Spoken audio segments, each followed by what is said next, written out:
12 Michael Jackson hits, songs you've heard your whole life, on the radio, at family gatherings, late night drives, house parties, weddings. But here's what you don't know. The stories behind them, the accidents, the phone calls he almost ignored, the songs other artists turned down, the moments that changed music history, and the ones that almost didn't happen at all. This is every major Michael Jackson hit and the stories no one tells. Number 12, Got to Be There. November 1971, Michael Jackson is 13 years old, and here's what people forget. He's terrified because this isn't the Jackson 5, this is him, alone. No brothers to share the spotlight with, no safety net, just a kid's voice against Berry Gordy's entire machine, bidding he can carry a record by himself. The song peaks at number 4, on the Billboard Hot 100. It's his first solo entry on the chart, but here's the part most people miss. The label doesn't even think he's ready. They're hedging their bets, testing the waters, and if you've ever been told you're not quite ready for something you know you can do, you already know that pressure. The doubt isn't just external, it lives in your head. Michael records it anyway, pushes through, and the song becomes exactly what Berry Gordy hoped for. Proof that this kid doesn't need his brothers to sell records. Then here's what happens. 6 months later, the label watches those chart numbers and realizes something. Michael Jackson isn't just the cute kid from the Jackson 5 anymore. He's a solo artist who can move units, and that changes everything. Because once you prove you can do it alone, there's no going back. The expectations double, the pressure triples, success doesn't relieve the doubt, it just raises the stakes. And for a 13-year-old kid watching his childhood disappear into recording sessions and promotional tours, Got to Be There isn't just his first hit. It's the moment the industry stops seeing him as part of a group. They see him as a commodity, and he's got to deliver again and again and again.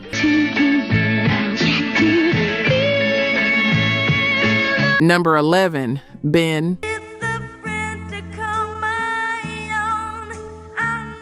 Michael Jackson's next solo single. But here's what nobody expected. It's a love song to a rat. I know. Stay with me. Ben was written for a horror sequel and the follow-up to Willard, a movie about a guy who befriends rats and uses them for revenge. The song is supposed to be sung from the perspective of the main character to the lead rat, Ben, a ballad about loneliness and finding connection wherever you can get it.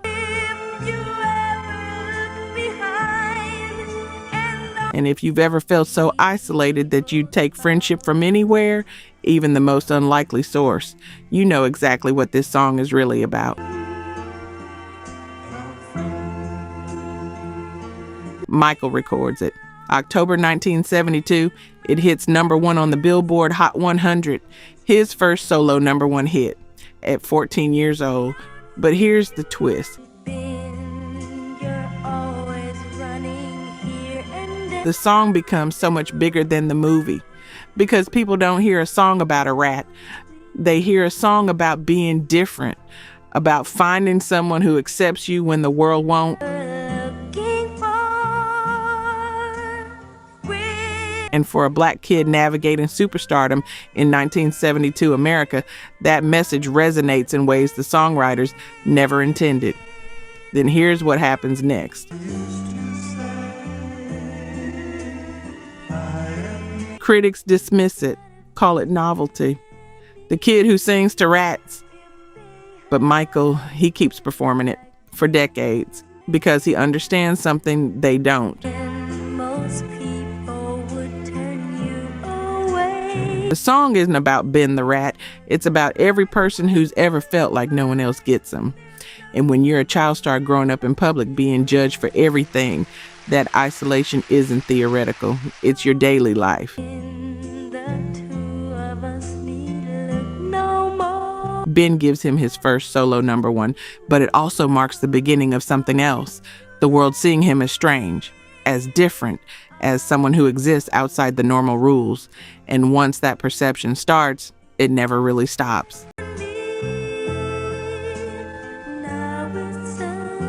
Real talk, only 9% of you are subscribed. That hurts. We're spending hours digging through archives, fact-checking every detail, bringing these stories back to life. And if you're watching this far, you clearly care. So hit subscribe. It's free and takes 2 seconds.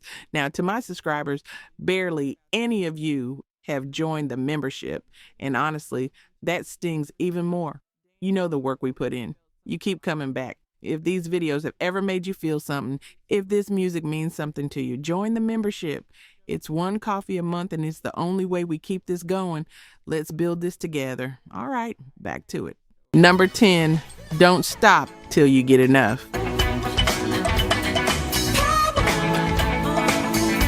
Michael Jackson is 20 years old, and he's done with Motown, done with his father controlling every decision, done with being the cute kid.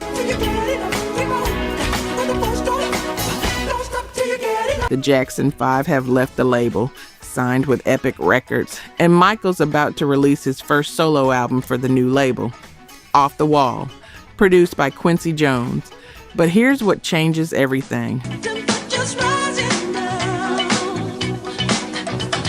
For the first time, Michael writes his own single, Don't Stop Till You Get Enough.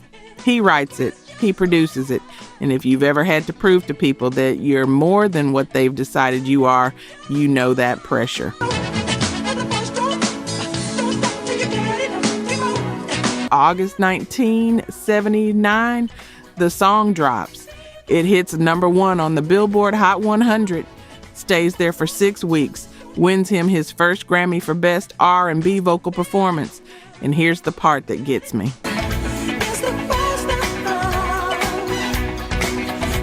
The song is about desire, about passion, about not stopping until you're satisfied. It's adult, sensual, everything Motown wouldn't let him be. But then comes the real test.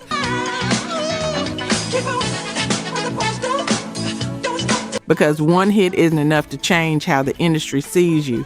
They need to know it wasn't a fluke. They need proof. 2 months later, Rock With You drops. Another #1, 4 weeks at the top. Now here's what people forget.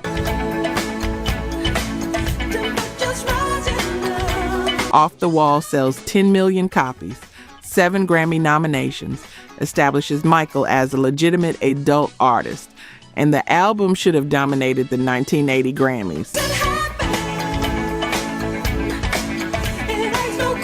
It doesn't. The Grammys mostly ignore it. 1 award.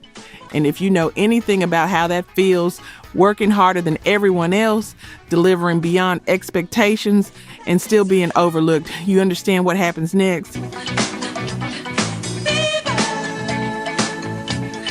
Michael makes a decision, a promise to himself. The next album won't be good, it won't be great, it'll be undeniable.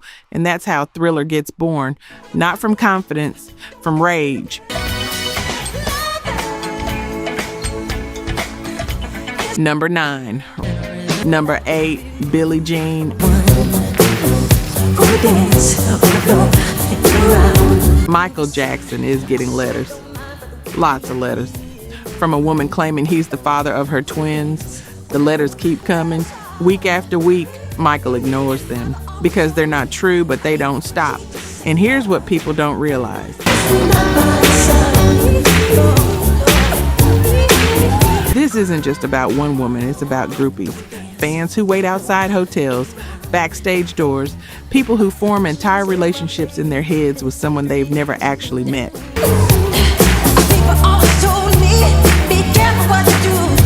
Michael and his brothers dealt with this throughout the Jackson 5 years. So Michael writes about it, not about one specific person, a composite. Every obsessive fan who claimed a connection that didn't exist, he calls it Billie Jean. But here's where it gets interesting. The song almost doesn't make it. Quincy Jones hates the long intro, wants to cut it. The bass line, that iconic hypnotic bass line played by Louis Johnson, Quincy thinks it's too long before the vocals come in. Michael fights for it, keeps the intro, trusts his instinct. January 1983, Billie Jean releases. March 5th, it hits number 1 on the Billboard Hot 100, stays there for 7 weeks, then here's what happens.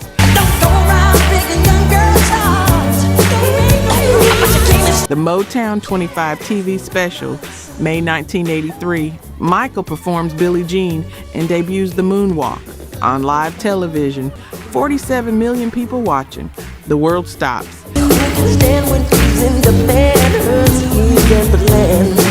And if you were watching that night, if you've seen the clip and felt that same electricity decades later, you know, that wasn't just a dance move. That was the moment Michael Jackson became untouchable.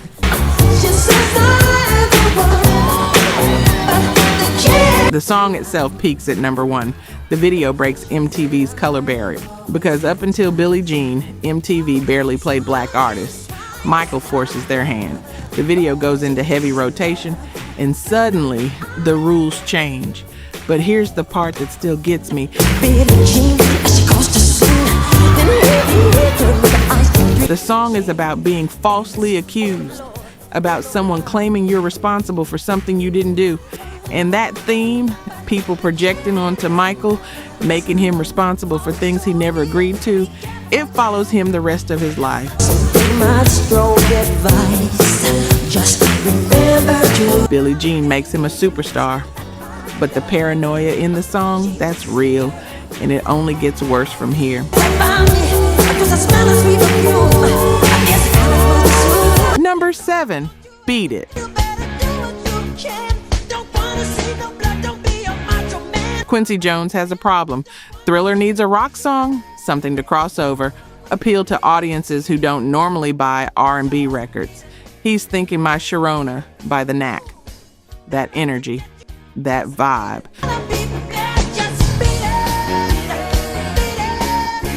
Michael writes, Beat It, the anti-violence anthem. The message is simple, walk away from the fight. Don't be a macho man, just beat it. But the song needs something more, a guitar solo, not just any guitar solo, something that makes rock fans pay attention.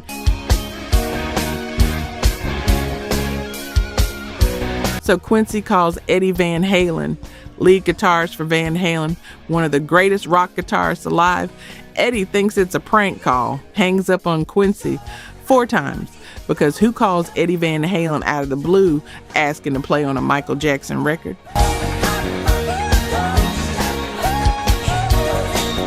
Finally, Eddie realizes it's real. Quincy's serious. And here's what happens next. Eddie agrees, comes to the studio, no contract, no payment, does it as a favor.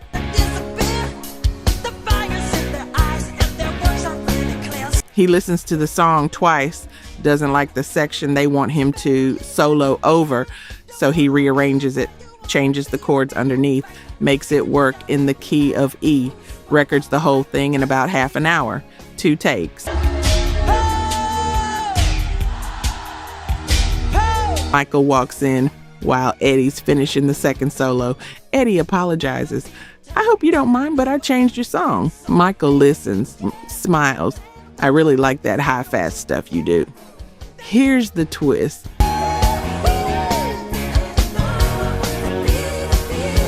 Eddie doesn't take a writing credit, doesn't ask for royalties, does the whole thing for free. His bandmates think he's insane.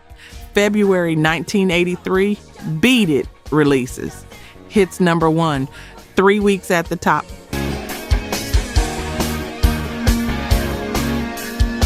The video features actual gang members from Los Angeles. Choreography by Michael Peters becomes one of the most iconic music videos ever made.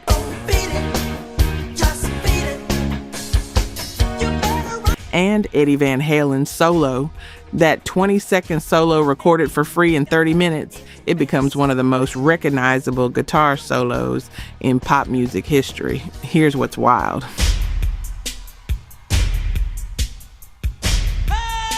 Eddie later said he didn't expect anyone to know it was him, thought it would just be some kid's record. Then he's shopping one day, hears Beat It playing over the store speakers, and listens to kids in front of him saying, "Listen to this guy trying to sound like Eddie Van Halen."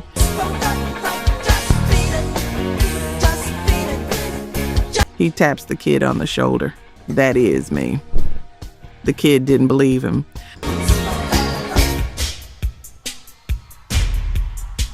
Number 6, Thriller.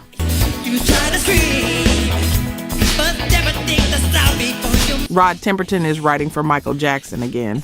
After Rock With You and Off the Wall made history, Quincy Jones brings him back for the next album.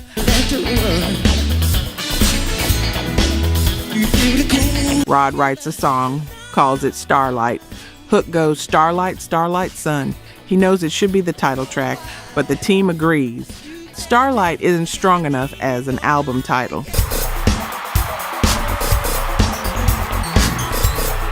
So Rod goes back to his hotel, writes 200 or 300 titles. One night he comes up with Midnight Man.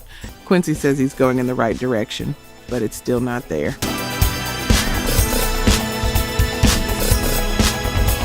The next morning, Rod wakes up and a word just hits him. Thriller. He immediately worries. It's a crap word to sing. It sounded terrible. But they get Michael to spit it into the microphone a few times. It works. Once Rod has the title, he writes the lyrics in a couple of hours. But here's where it gets interesting. The song needs something at the end. A talking section. Rod envisions a famous horror voice. Quincy's wife, Peggy Lipton, suggests her friend Vincent Price. Vincent Price, legendary horror actor. The perfect voice. They book him. But the rap still needs to be written. Rod writes it in a taxi on the way to the studio. Finishes just as Vincent's limo pulls up outside. Here's the part I love.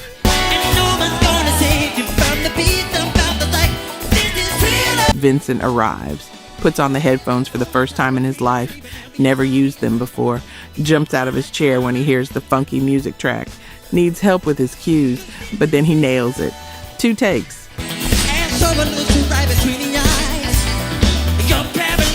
Quincy later says voiceover work is notoriously difficult, but Vincent's performance was fabulous. And here's the kicker.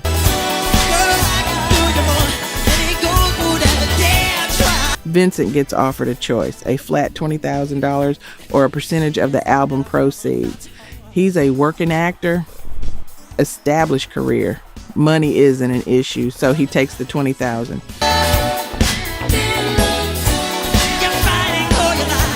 Later, he laughs about it, jokes about the millions in royalties that decision cost him, because Thriller becomes the best-selling album of all time. 32 million copies in the U.S. alone. November 1983, Thriller releases as a single. Reaches number 4 on the Hot 100. But here's what really changes everything.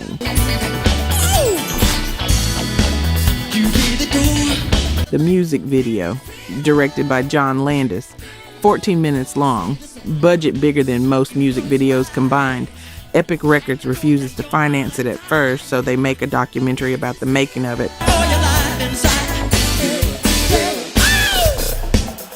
Sell the documentary to MTV to get funding. The video premieres December 2nd, 1983. It doubles sales of the album. The documentary sells over 1 million copies itself. And Thriller transforms music videos from promotional tools into art forms. No one had seen anything like it. Not bad for a song originally called Starlight.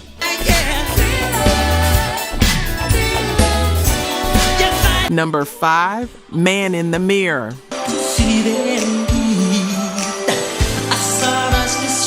Michael Jackson is working on Bad, the follow-up to Thriller. And here's what nobody's talking about.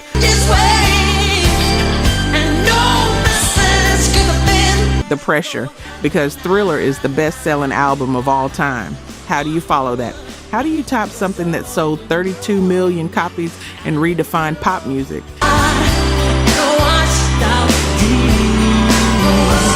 Quincy Jones knows they need an anthem, something that spreads sunshine on the world, as he puts it. So he invites songwriters from his publishing company to present songs. Glenn Ballard and Sita Garrett show up.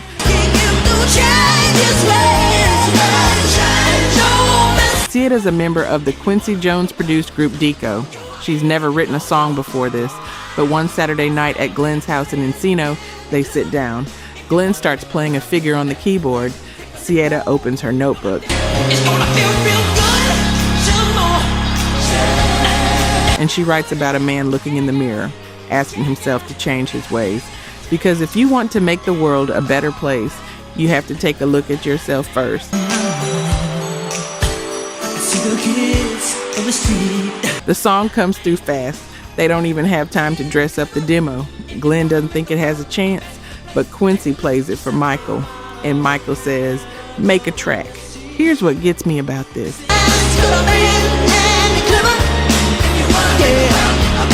Michael Jackson wrote almost every song about himself.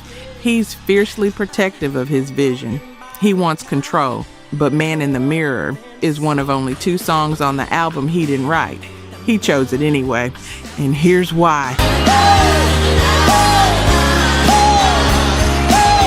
Because the song says something Michael wants to say but hasn't found the words for yet.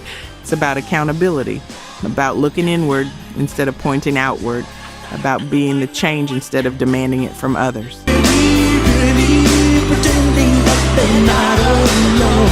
January 1988, Man in the Mirror releases as the 4th single from Bad. It hits number 1 on the Billboard Hot 100. But here's what makes it different from everything else on this list. The last 2 minutes. Michael goes somewhere, starts improvising, all the shamans and oohs, the vocal runs, the incantations. Glenn Ballard later says, he went to that place on his own. We certainly couldn't have written that.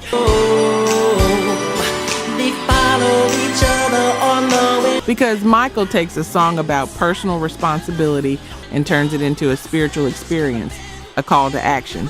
And if you've ever listened to those final 2 minutes and felt something shift inside you, you know exactly what I'm talking about.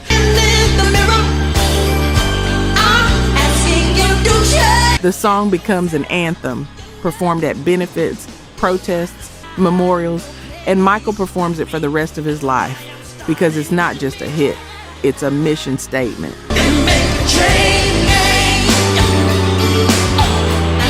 Sometimes the most powerful songs aren't the ones you write yourself. They're the ones you choose because they say what you've been trying to say all along.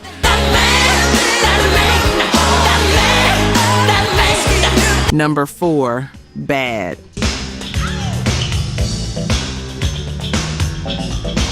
Michael Jackson releases Bad, the title track from his 7th studio album. And here's what people forget.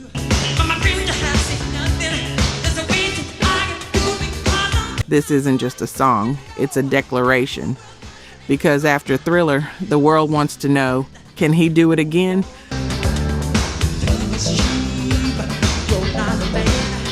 The album is under scrutiny before it even drops. Every single analyzed, every video dissected, and Michael knows it. So he goes hard, 5 number 1 singles off one album. First time that's ever happened.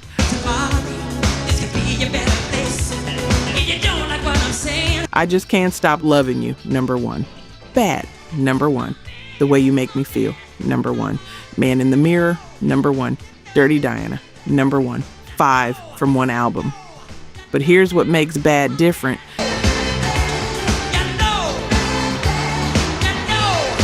The song is aggressive in a way Michael never was before. The leather, the buckles, the attitude. He's telling the world, I'm not the kid from the Jackson 5. I'm not the soft-spoken guy who sings love songs. I'm dangerous, and you don't want to test me.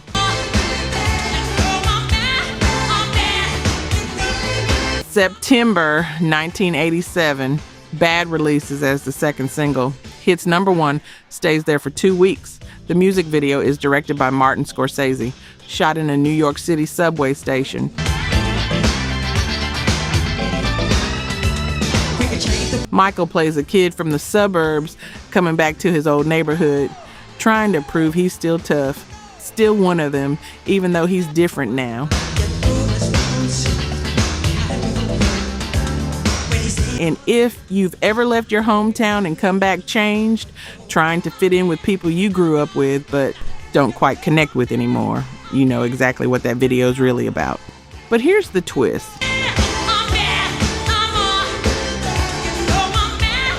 The public doesn't get it at first. Critics question the image, the lyrics. Your butt is mine. I'm bad. It feels forced to some people, like Michael's trying too hard to be something he's not.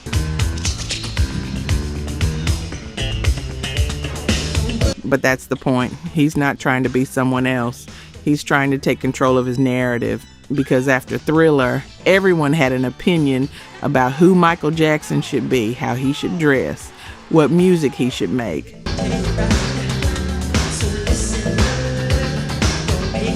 Bad is his way of saying, I decide, not you, and here's what happens.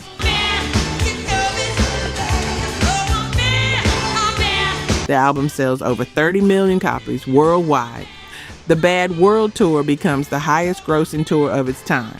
Michael performs to 4.4 million people across 123 shows.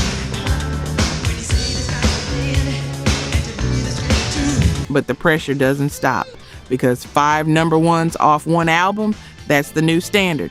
That's what people expect now, and expectation is the heaviest weight you can carry. Number 3, Black or White.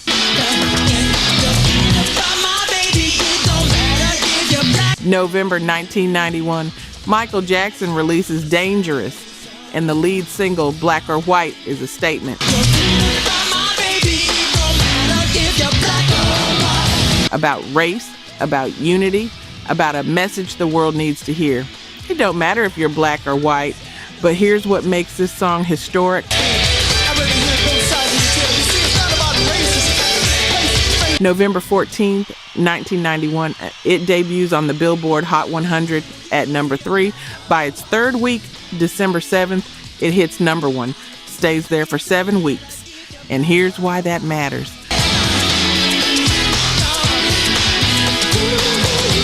Michael becomes the first artist to have number 1 singles in 3 different decades. Ben topped the charts in October 1972, Black or White in December 1991, nearly 20 years apart, but the song itself, that's where things get complicated. The music video premieres on November 14, 1991, simultaneously on MTV, VH1, BET, and Fox. Estimated 500 million people worldwide watched the premiere. It's a cultural event, not just a music video.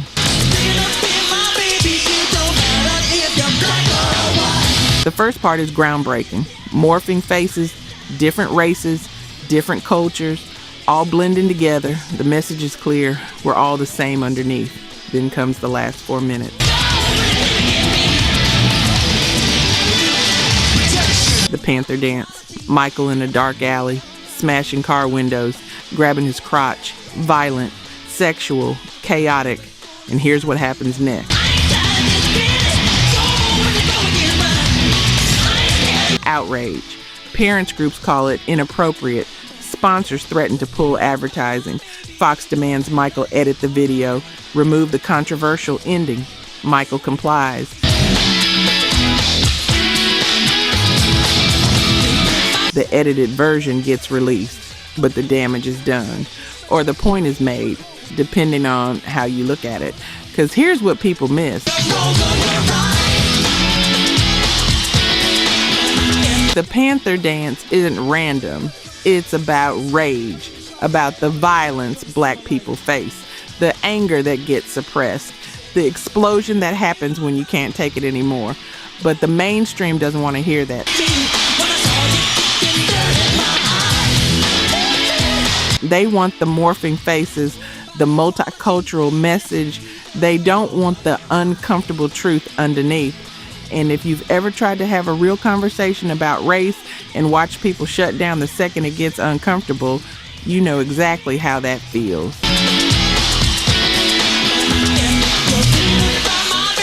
Black or White gives Michael his first #1 in 3 decades. It proves he's still relevant, still able to dominate the charts, but it also shows the limits of what mainstream audiences are willing to accept. The message of unity they'll celebrate, the anger underneath they'll reject, and Michael learns that lesson the hard way. Number 2, You Are Not Alone.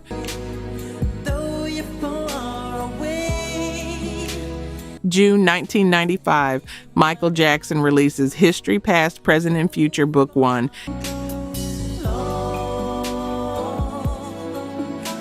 It's a double album. The first disc, a greatest hits collection. The second, new material, and Michael's going through it, the accusations, the media scrutiny, the isolation. R. Kelly writes a song for him, You Are Not Alone. August 15, 1995, it releases as the second single from the album, and here's what makes this historic. The song debuts at #1 on the Billboard Hot 100. First time in chart history a song has ever debuted at #1, ever. Not moved up the chart, not climbed to the top. Debuted there, week 1, straight to #1. It earns a Guinness World Record. And if you think about what that means, the entire industry watching, waiting to see if Michael Jackson can still move units after everything he's been through, that debut is a statement. People still believe, people still care, the music still matters. But here's what gets lost in the chart success. The song is a message to Michael's fans, to anyone who's ever felt alone, isolated, like the whole world turned against them. You are not alone. I am here with you.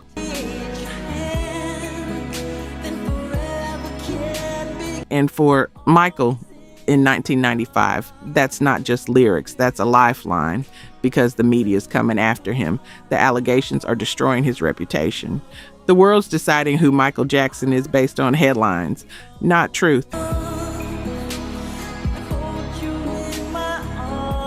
The song gives him a #1, proves he's still the king of pop, but more importantly, it reminds him and his fans that music is the one place where none of that other noise matters. When the music plays, people connect, they feel. They remember why they fell in love with his voice in the first place. But here's the reality. Debuting at #1 doesn't erase the pain. It doesn't stop the accusations. It doesn't make the isolation go away. It just proves that even at your lowest point, if the music is good enough, people will still listen. And sometimes that's all you've got. The music, the connection, the reminder that somewhere out there, someone understands. You Are Not Alone gives Michael a world record. But it also shows how alone he really is, because chart success doesn't equal personal peace. And the higher you climb, the further there is to fall. #1, the legacy no one owned. Here's the truth about Michael Jackson's hits. They don't belong to him anymore. They belong to us. Billie Jean at your cousin's wedding, Thriller every Halloween, Man in the Mirror at graduation ceremonies, Rock With You at family reunions, Beat It in movie soundtracks, Black or White in commercials. These songs outlived their moment. They became cultural landmarks, and Michael knew that would happen. He built them that way. Precision, perfection, timelessness.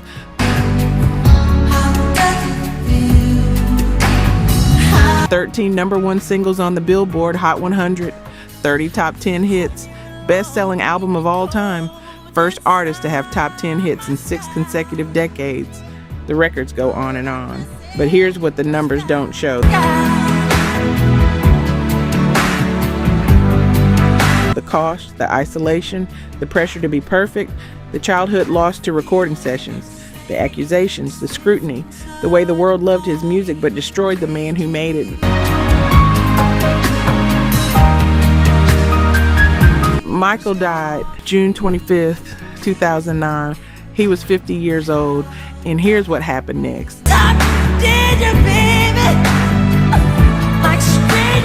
In the week following his death, he became the first artist to sell more than 1 million song downloads in a single week. 2.6 million downloads. 8 of the top 9 positions on Billboard's Top Pop Catalog Albums chart were his. The world mourned because they realized what they'd lost. Not just the music, the person who created it. But here's what's different about Michael Jackson's legacy.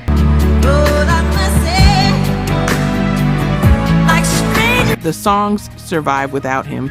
They play in grocery stores, on the radio, at parties, and most people don't think about the man who made them. They just feel the music, and maybe that's the way it should be. Because Michael gave everything to those songs.